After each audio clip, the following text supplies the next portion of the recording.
اللہ کی تقسیم پر اوروں کو ملے ہیں مال و زر، ہم کو ملی تعلیم پر۔ الحمدللہ رب العالمین، والصلاة والسلام علی سید المرسلین وعلی آلہ واصحابہ اجمعین ومن تبعہم بإحسان الی یوم الدین، اما بعد۔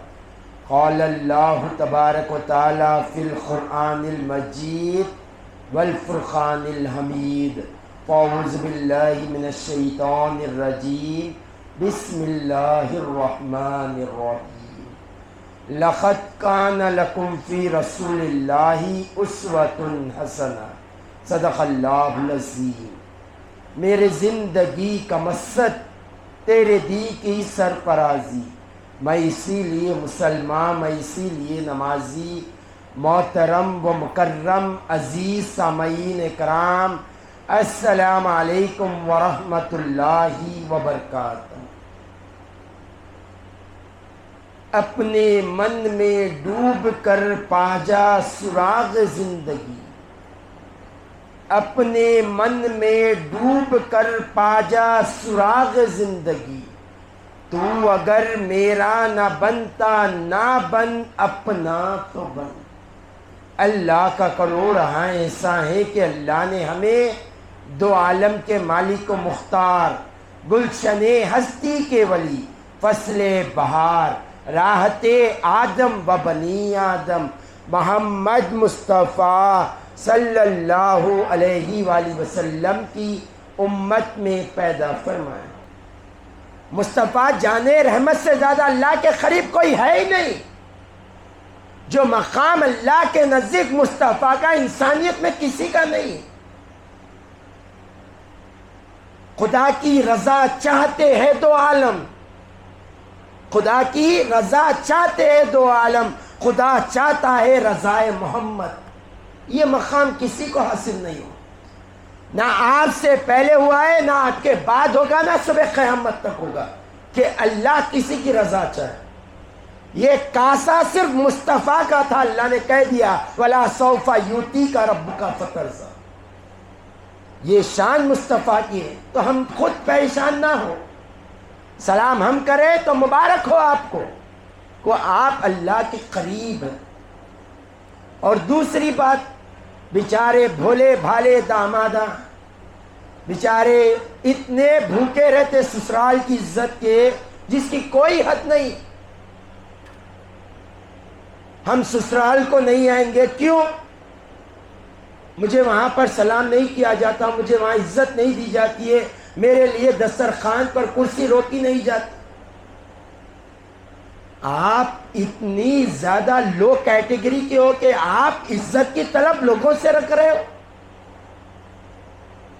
آپ کے سسر آپ کو سلام کرنا، آپ کے سالے آپ کو سلام کرنا۔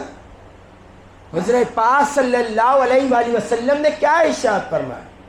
حضور پاک صلی اللہ علیہ وسلم نے واضح ارشاد فرما دیا۔ حضور پاک صلی اللہ علیہ وسلم کی ساری زندگی اٹھا کر پڑھے۔ حضور پاک صلی اللہ علیہ وسلم وہ مقام پر ہے جس کے مقام کا کوئی تصور نہیں کر سکتا۔ خود ابوبکر صدیق کو کہتے ہیں ابو بکر میرا مقام اللہ کے نزدیک کیا ہے وہ اللہ ہی جانتا ہے، کسی نے میرے مقام کو نہیں جانا۔ کون کہہ رہے؟ کس کے سامنے کہہ رہے؟ افضل البشر کہہ رہے۔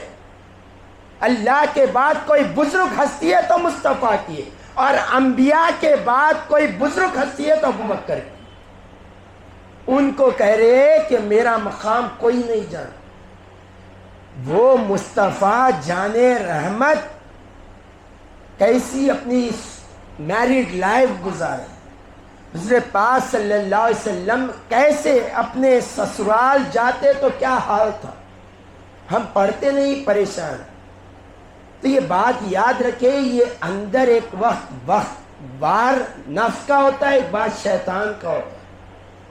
آپ کو یہ لگ رہا ہے کہ آپ کے سسر سلام نہیں کر رہے، سالے میرے لیے وقت نہیں نکالتے، میں جب جاتا ہوں مجھ سے کوئی بات نہیں کرتا، تو یہ بات یاد رکھیں، اپنے آپ کو وہ مقام پر ٹھہرائیں کیا آپ باپ سے عزت کی توقع رکھتے ہیں، آپ باپ کی عزت کرتے ہیں؟ جیسے آپ کے بیوی کے وہ والد ہے ویسے ہی وہ آپ کے بھی والد ہے. تو ہم سوچیں کیا والد کو سلام کرنے میں ہم انتظار کرتے ہیں کہ والد پہلے کرے ہم کریں؟ تو آپ کہیں ہم کریں گے، تو پھر وہاں کیوں نہیں کر رہے؟ چھوٹے بھائیوں کا آپ انتظار کرتے ہو یا آپ چھوٹے بھائیوں کا انتظار کریں؟ آپ کہیں گے میں کر، پھر وہاں کیوں نہیں؟ تو یہ بات یاد رکھے، عزت کے طلبگار وہی شخص ہوتا ہے جو شخص کو یہ سمجھ میں آتا ہے کہ لوگ عزت دیتے ہیں.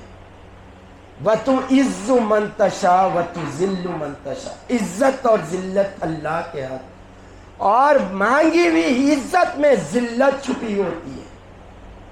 کوئی آپ یہ چاہ رہے کہ کوئی آپ کی عزت کرے، وہ کر بھی لے مجبوری میں، اس عزت کے پیچھے آپ کی ذلت ہوتی ہے. تو یہ چھوٹے چھوٹے باتوں کو لے کر رشتے ختم کر دینا یہ بہترین بات نہیں ہوتی. بہترین بات یہ ہے کہ وہ آپ پر ظلم کرے، آپ رحم کریں. وہ آپ کا حق مارے، آپ اس کا حق ادا کریں.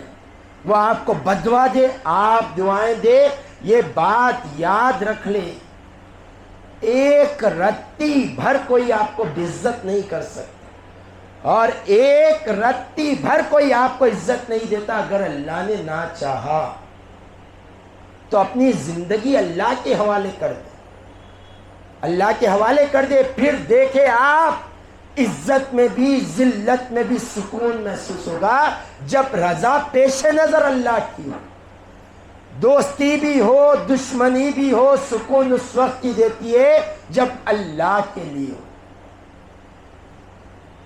عزت مل رہی ہے، ذلت مل رہی ہے، صبر کرے اللہ کی رضا کے لیے، سمجھ جائیں ان قریب اللہ آپ کو نوازنے والا. بہترین وقت پانے کے لیے بدترین وقت سے گزرنا پڑے گا. کوئی ہو ہی نہیں سکتا کہ آپ بدترین وقت نہ دیکھو اور بہترین وقت دیکھ لو. نہیں، میں نے بارہا کہا ہے بدترین وقت جب آتا ہے تو بہترین وقت آتا ہے. میں آپ کو قرآن سے بھی ثابت کر دیتا ہوں، فَإِنَّ مَعَ الْعُسْرِ يُسْرًا، إِنَّ مَعَ الْعُسْرِ يُسْرًا، بے شک دشواری کے بعد آسانی ہے. ایک بار نہیں، دو بار کہہ رہا ہے رب کیوں آسانی ہے. ہم نے اس پہ بیان کیا ہے، کئی بیان کیا ہے کہ اگر انسان ذلت والی زندگی دیکھ لے، برے وقت کو دیکھ لے، تو وہ طے کر لیتا ہے اچھا وقت کس کے ساتھ گزارنا. برا وقت، آزمائش، تکلیف کا وقت یہ رب کا احسان عظیم ہوتا ہے. آپ ورنہ کیسے پتا چلے گا آستین کا سانپ کون تھا؟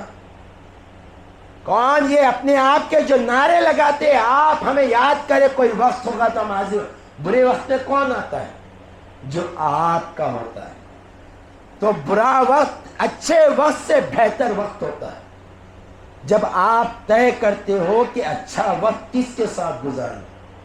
اور یہ بات یاد رکھے، وہ انسان کبھی شریعت کو چھوڑ کر کبھی طریقت کے منزل پر نہیں جا سکتا.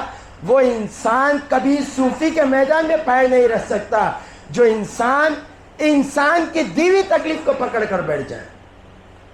فلاں نے میرے ساتھ یہ کیا تھا، اس نے مجھے تکلیف دی تھی، اس نے مجھے ذلیل کیا تھا، انہیں میرے برے وقت میں کام نہیں آیا تھا. یہ اگر انسان دیکھ رہا ہے تو سمجھ جائیں اس نے کبھی اللہ کا قرب پایا ہی نہیں. اس نے دین کی الف بے نہیں سیکھی، کیونکہ ہر عزت ذلت اللہ کی طرف سے سبب وہ بن گیا ہے. سبب پر نظر نہیں رکھے، مسبب پر نظر رکھے، اللہ پہ نظر رکھے گا. اب کیا غلطی ہو گئی، کیا ایسا تیری بارگاہ میں نافرمانی کا کام ہو گیا تھا جو میں ذلیل ہو رہا ہوں. ایک بزرگ تھے بہت بڑے، جن کے کتابوں میں نام آتا ہے، ایک روایت میں آتا ہے کہ وہ فخر الدین رازی رحمت اللہ علیہ. یہ اللہ کے اتنے مقرب بندے تھے فخر الدین رازی. آپ نے 100 جلدوں پر قرآن کی تفسیر لکھی. کیا علم تھا ہوگا. سوچے خالی بیٹھ کر 100 جلدوں سے زائد قرآن کی تفسیر ہے. 100 200 300 400 500 صفحات پر ایک جلد ہے. ویسے 100 جلد پر تفصیل لکھی. تو مجھے جب یہ واقعہ سمجھ میں سنا, میں جب پڑھا میں نے یہ واقعہ میرے استاد سے سنا, تو میں سمجھ گیا کہ یہ ایسے ہونے پر اللہ نے ایسا علم عطا کیا. ایک مرتبہ آپ کہیں اپنے مریدوں کے ساتھ تشریف فرماتے, تو کہیں جانے کا وقت آیا تو آپ اپنے گھوڑے پر بیٹھنے کی کوشش کر رہے, تو گھوڑا آپ کو بیٹھنے نہیں دے رہا. 20-25 سال سے وہی گھوڑا آپ کے ساتھ ہے, آپ کو بیٹھنے نہیں دے رہا, وہ اچھل اچھل جا رہا گھوڑا. مریدین پریشان ہے, اس نے ایک لمبا عرصہ شیخ کے ساتھ گزارا, آج نہیں حرکت کر رہا. فخر الدین رازی فوراً گھوڑے کو چھوڑ دیتے, چھوڑ کر جا کر وضو کرتے اور 2 رکعت نماز پڑھتے, آ کر گھوڑے پر بیٹھنے آتے, گھوڑا ٹھیک ٹھہرے ہوا رہتا, آپ بیٹھ جاتے. مریدوں کی عقلیں حیران ہو گئی تھی, یہ کیا ہے فلسفہ سمجھ میں نہیں آ رہا. پہلے گھوڑا بیٹھنے نہیں دے رہا تھا, لاکھ کوشش کرے بیٹھنے نہیں دیا. شیخ گئے, وضو کیے, 2 رکعت نماز پڑھے اور گھوڑے پر بیٹھ کے گھوڑا بیٹھنے دیا. تو مریدین پریشان ہو کر سوال کرنے لگے, سرکار جانے سے پہلے اس کا حل بتا کر جائیں, ورنہ ہم اسی کشمکش میں رہ جائیں گے. کیا بات تھی, گھوڑا بیٹھنے نہیں دے رہا تھا, پھر بیٹھنے دیا. تو فخر الدین رازی رحمۃ اللہ علیہ فرماتے, جب میں گھوڑے پر بیٹھنے کی کوشش کر رہا تھا, لاکھ کوشش کرنے کے بعد میرا گھوڑا میرے کو بیٹھنے نہیں دے رہا تھا, میں سمجھ گیا کہ اللہ کی بارگاہ میں نے کچھ نافرمانی کر دی, کچھ نافرمانی کر دی. میں وضو کیا اور 2 رکعت صلاۃ التوبہ پڑھ لی, اے اللہ مجھے معاف فرما. اور آ کر جب گھوڑے پہ بیٹھا, گھوڑا بیٹھ گیا, تو سمجھ گیا میں کہ جب بندے سے رب کی نافرمانی ہوتی ہے, جب بندہ رب کا نافرمان ہوتا ہے, تو اللہ کی مخلوق اس کی نافرمان ہو جاتی. بات ایک ہی بات ہے بس, اگر کوئی آپ کی نہیں سن رہا تو آپ رب کی نہیں سن رہے, آپ کی اولاد آپ کی نہیں سن رہی, آپ رب کی نہیں سن رہے. یہ بات یاد رکھ لے, جب اس کی سننے لگ جاؤ گے, کائنات آپ کی سننے لگ جائے گا.